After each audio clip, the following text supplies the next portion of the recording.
మొన్న దేవుని గురించి చెప్పినప్పుడు సీరియస్గా వెస్టేజ్ కంపెనీ గురించి కూడా చెప్పాను కదా. మీకు వద్దపోతే పని చేయండి అని. ఎవరు స్పందించలేదేంటి? కాదు, మీరు స్పందించకపోతే ఎలా? స్పందించాలి కదా. అవును, 40 రోజుల ఉపవాస దినాల్లో ఏం నేర్చుకుంటున్నారు?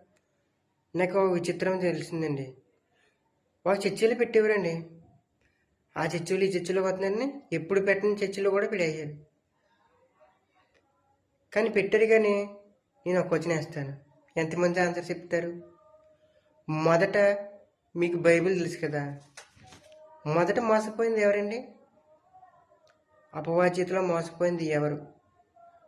దేవదూత చేతిలో. భూమి మీద రాగానే చెప్పండి, చెప్పండి. మీకు బైబిల్ ఎంతవరకు వచ్చు, ఏం తెలుసు చెప్పండి, ఆన్సర్ చేయండి. మీకు ఎంతవరకు వచ్చిందో మీ బైబిల్. 40 రోజులు అన్నీ చేసేస్తారు కదా, పండుగలు చేస్తారు, అన్నీ చేస్తారు. మీరు మోసపోయింది ఎవరో చెప్పాలి, చెప్పి తీరాలి. లేకపోతే దేవుణ్ణి నమ్మినందుకు అర్థం లేని వారుగా మిగిలిపోతారు.